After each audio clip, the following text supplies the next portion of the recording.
Unit 1 Summative Review. Mickey Mouse climbed a mountain with an elevation of 13,000 feet. He then descended 600 feet to help a friend. What is his elevation after meeting his friend? Take 13,000, subtract 600, and his elevation is 12,400 feet. The table below shows some exchange rates on a particular day. If a sweater sells for $39.95 in the U.S., what price should it be in rupees and in pounds? So we're going to go, first of all, we got $39.95. So the dollar sign is my unit. Okay, and I want to change it, the first time I want to change it to rupees. Okay, so we know that for every dollar, we have 39.75 rupees. Okay, now where's the dollar going to go? Okay, I want the dollars to cancel, so if it's in my numerator here, it's got to be in my denominator. So I'm going to put $1 here, and then 39.57, I'm going to use R for rupees. Okay, my dollars cancel, and I'm left with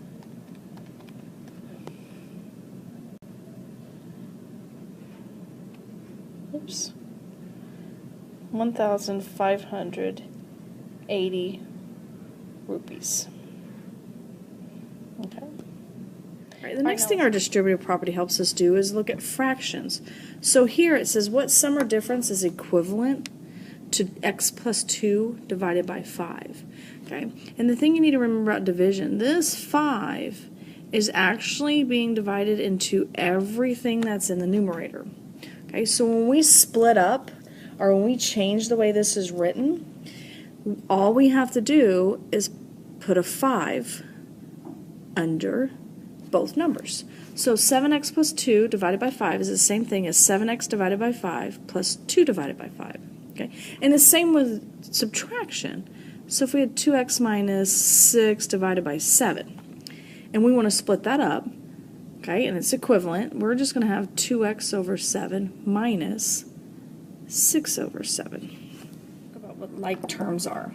Okay, like terms are terms that have the same variable with the same exponent.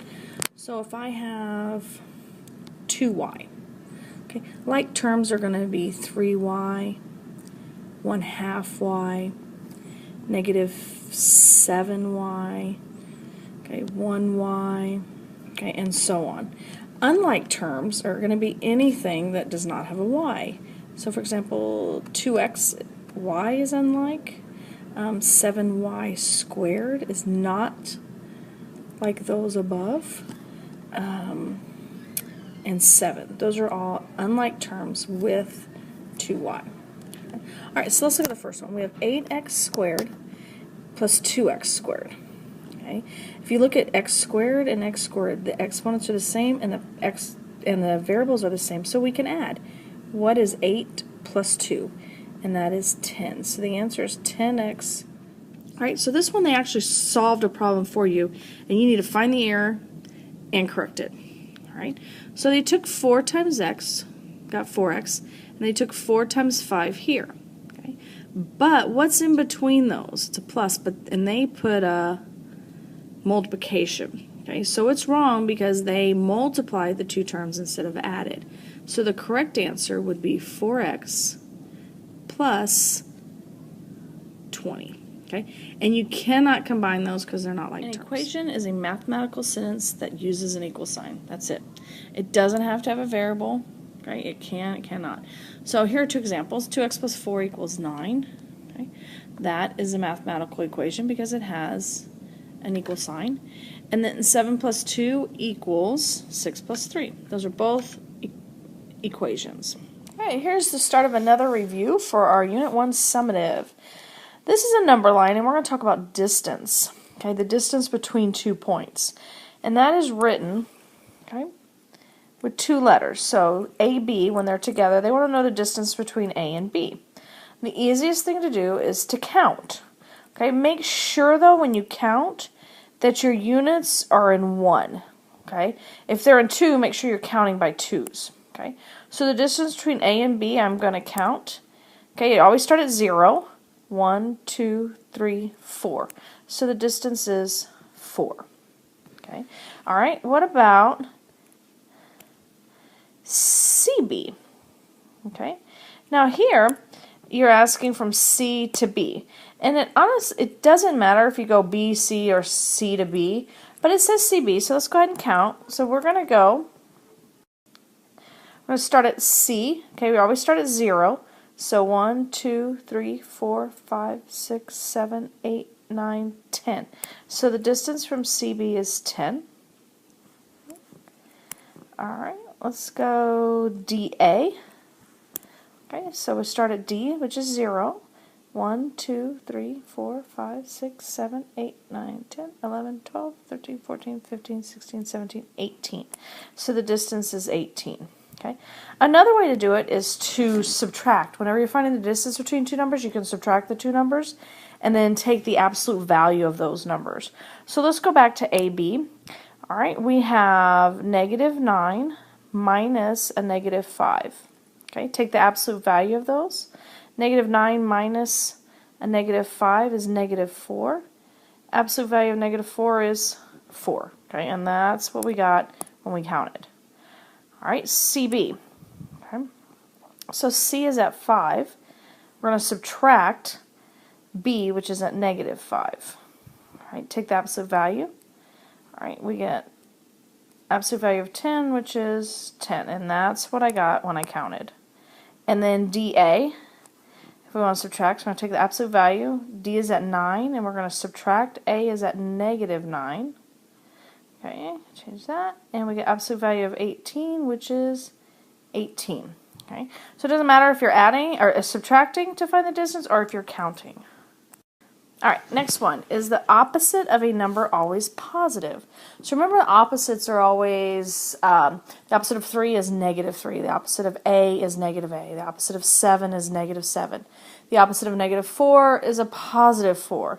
So the answer to this is no. Okay. Is the opposite of a number always positive? Because if we have -7, okay, the opposite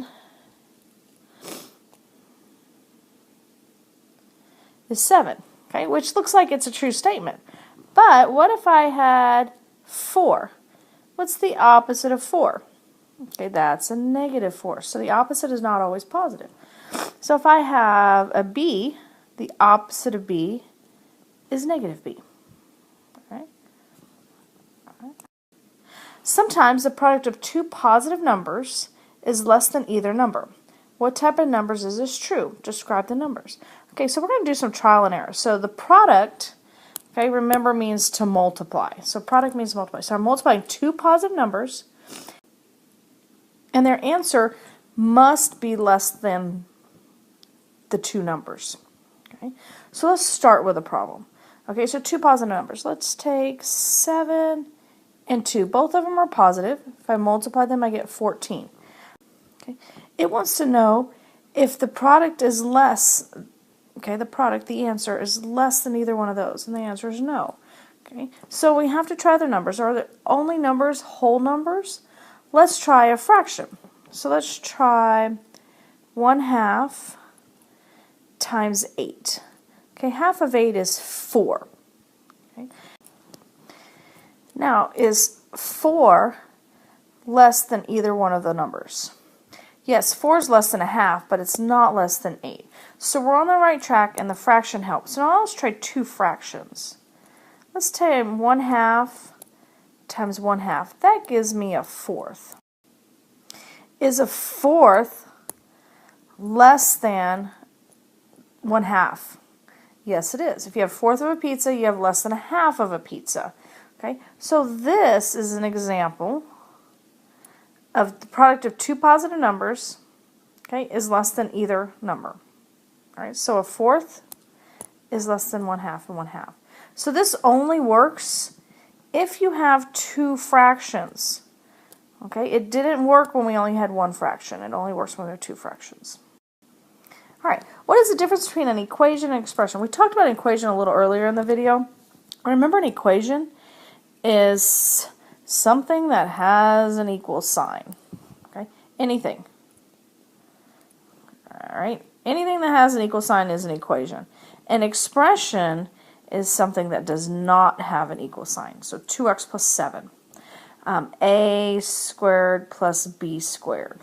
Okay. Our distributive property. Okay. 3 times 3x plus 9. That is expression. These are all expressions, and these up here are equal signs, so they're equations. So an expression does not have an equal sign.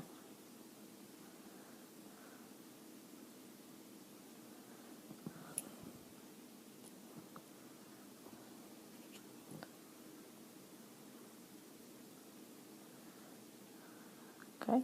An equation has an equal sign.